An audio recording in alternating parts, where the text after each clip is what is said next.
Price to book value हमेशा काम नहीं करता एंड ये मैं आज आपको प्रूफ करके दिखाऊंगा एंड किस तरीके से उसको यूज़ करना होता है वो भी बताऊंगा, डोंट वरी। तो कंपनी का जो एग्जांपल लेंगे वो रैमको इंडस्ट्रीज़ का लेंगे एंड दूसरे और भी कंपनीज़ के बारे में हम बात करेंगे एंड में। तो सबसे पहले इम्पॉर्टेंट चीज़, मुझे पता है प्राइस टू बुक वैल्यू काम नहीं करता, ये सुनते ही आपका दिमाग ख़राब हो गया कि यार ये एक ऐसा मैट्रिक्स है जो कि हमेशा काम करता है, ऐसा आपके माइंड में होगा। बट मैं आज आपको दिखाऊंगा कि हमेशा काम नहीं करता। जैसे कि यहाँ पे रैमको इंडस्ट्रीज़ है, राइट, एंड यहाँ पे एक काम करते हैं, रैमको इंडस्ट्रीज़ के ये वैल्यूएशन चार्ट पे जाते हैं, प्राइस टू बुक वैल्यू आपको दिख रहा है, 10 ईयर का ओपन किया हुआ है एंड यहाँ पे देखो मई 2020 में कंपनी का शेयर प्राइस एकदम नीचे था and price to book value भी एकदम नीचे था, राइट। तो यहाँ पे मई 2023 नहीं, मई 2020 पे, राइट। तो यहाँ पे मई 2020 यहाँ पे है। तो एक बात समझते हैं, यहाँ से सपोज आपने यहाँ पे इन्वेस्ट कर दिया। नाउ यहाँ पे इन्वेस्ट करने के बाद आपको यहाँ से देखने को मिला कि यार विद इन 424 डेज में आपको 200% से भी ज़्यादा, इतना ज़्यादा आपको रिटर्न देखने को मिला। बट ये कहाँ पे है? ये है अगस्त 2021 एंड अगस्त 2021 में मई जून जुलाई अगस्त, राइट। यहाँ पे सपोज यहाँ पे भी मान लेते हैं। तो यहाँ पे जब शेयर प्राइस आया तब इसका बुक वैल्यू कितने का था? तब इसका बुक वैल्यू था 0.8 का। तो आपको लगा होगा कि यार यहाँ से तो और भी ज़्यादा ऊपर जाने का चांस है, बिकॉज यूजुअली 1 के प्राइस टू बुक वैल्यू तक तो जाना ही चाहिए ना। तो तब क्या होगा? तब यहाँ से शेयर प्राइस धीरे धीरे नीचे आना स्टार्ट हो गया एंड सेम प्राइस पे आ गया जहाँ पे आपने परचेज किया था, है ना। एंड इस बार फिर से जाके यहाँ पे सेम ही प्राइस पे आ गया है।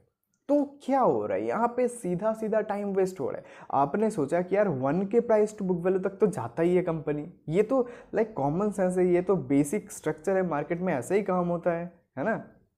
बट ऐसे काम नहीं हुआ इस कंपनी में। क्यों नहीं हुआ? अब ये क्वेश्चन आपके माइंड में आना इंपॉर्टेंट है, तभी जाके इसका जवाब मिलेगा, राइट।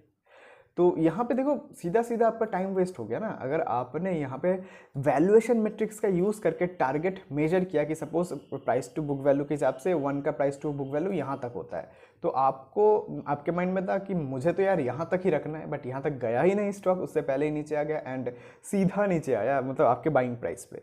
तो पूरा का पूरा टाइम, जो मेंटल एफर्ट है, जो सब कुछ है ना, सब वेस्ट है, सब कुछ वेस्ट हो गया। तो इससे बचते कैसे हैं?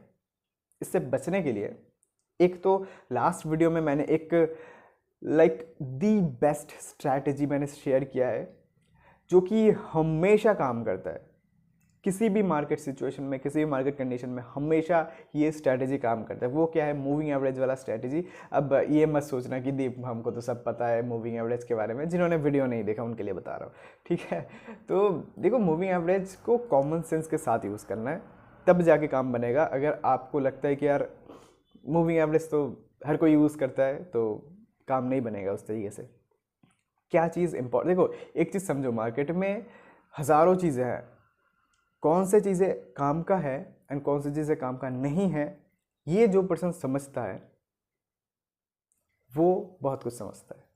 एंड जिसको ये समझ नहीं है कि मूविंग एवरेज को हम 1000 तरीके से यूज़ कर सकते हैं, बट कौन सा यूज़ करने का तरीका काम का है, तो उसके लिए बहुत बहुत बहुत मुश्किल है, राइट।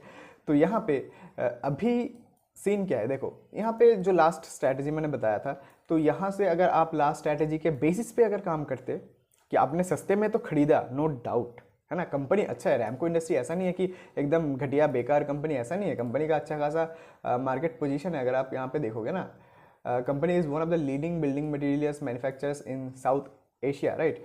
तो कंपनी का बैलेंस शीट देखोगे, लाइक अमेजिंग बैलेंस शीट है कंपनी का। एंड एक चीज़ मैं आपको दिखाता हूँ कि यहाँ पे रैमको इंडस्ट्रीज़ का मार्केट कैप है 2400 करोड़ का, बट कंपनी का यहाँ पे इन्वेस्टमेंट कितने का है? 3300 करोड़ का। मतलब कंपनी के मार्केट कैप से ज़्यादा का तो इन्वेस्टमेंट है। तो इतना तो कंपनी के like price to book value तक तो 1 तक तो जाना ही चाहिए, बट नहीं जाता है। क्यों नहीं जाता? उसका रीज़न क्या है? सही तरीका क्या है प्राइस टू बुक वैल्यू देखने का? सही तरीका ये है कि आपको relative price to book value देखना है, ना कि absolute price to book value. अगर आप ये सोचते हो कि 1 के प्राइस टू बुक वैल्यू तक तो जाता ही है, ये थॉट गलत नहीं है, बट साथ में ये चीज़ भी चेक करना होता है कि कंपनी का रिलेटिव बुक वैल्यू क्या होता है। कंपनी का अगर 10 साल का जो मीडियन बुक वैल्यू 0.6 का है एंड कंपनी लाइक 10 साल में कभी 1 से ऊपर के बुक वैल्यू पे गया ही नहीं है, तो आप कैसे एक्सपेक्ट कर सकते हो कि अभी जाके कंपनी अपने 1 के प्राइस टू बुक वैल्यू से ऊपर जाएगा। ऐसा नहीं है कि नहीं जा सकता, जा सकता है, बट कितना टाइम वेस्ट करेगा, 1 साल बाद जाएगा, 2 साल बाद जाएगा, 5 साल बाद जाएगा, कब जाएगा, 6 महीने बाद जाएगा, हमको नहीं पता ना, है ना। तो इसलिए तरीके से काम करना होता है कि आपको रिलेटिव 1 के प्राइस टू बुक वैल्यू तक तो सही है, बट आपको relative price to book value भी देखना है कि यार 10 साल में क्या परफॉर्मेंस रहा है कंपनी का, क्या सिचुएशन रहा है, वो देखना पड़ेगा।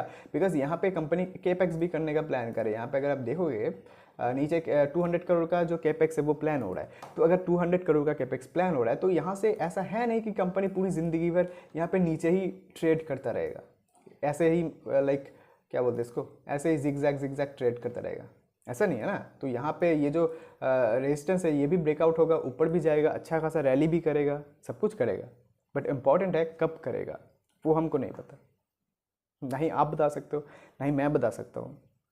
तो इसलिए एंड वो क्यों नहीं बताया जा सकता, बिकॉज कंपनी का इससे पहले जो पैटर्न है वो यहाँ पे प्राइस टू बुक वैल्यू 1 से ऊपर कभी गया ही नहीं है।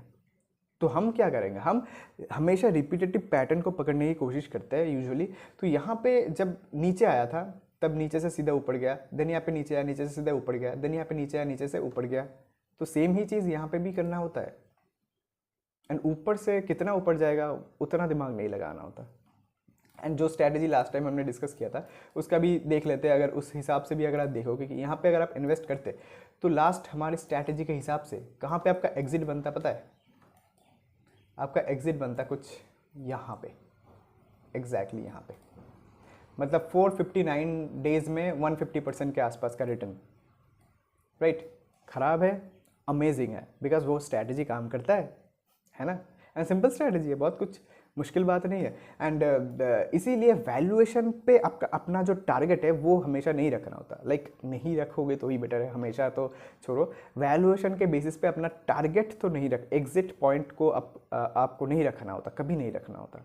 इधर वो चार्ट पैटर्न रहेगा या फिर वो जो मूविंग एवरेज स्ट्रैटेजी मैंने बताया वो कर सकते हो। एंड देखो लास्ट वीडियो में मैंने ये भी बताया था कि सब कुछ पब्लिकली अवेलेबल है, पर्सपेक्टिव मैटर करता है कि आप सेम चीज़ को किस तरीके से देखते हो।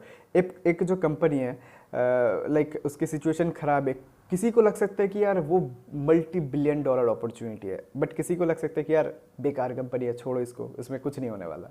पर्सपेक्टिव मैटर करता है कि आप उसको किस तरीके से परसीव करते हो, किस तरीके से उसको देखते हो। तो ठीक उसी वजह से अगर आपको अलग अलग तरीके का जो पर्सपेक्टिव है उसमें इंटरेस्ट है, अगर आपको हमारा पर्सपेक्टिव अच्छा लगता है तो यार यहाँ पे सीखने के लिए बहुत कुछ है। तो आप जाओ जाके देखो, बहुत सारे वीडियोस है। एंड लास्ट जो वीडियोस है उनको तो चेकआउट करना बिल्कुल मत भूलना। अगर आप न्यू हो तो लाइक शेयर करो, एंगेजमेंट थोड़ा सा इंक्रीज़ करो, 1000 सब्सक्राइबर करना है जल्दी ही। तो फिर मिलते हैं नेक्स्ट वीडियो, तब तक के लिए बाय।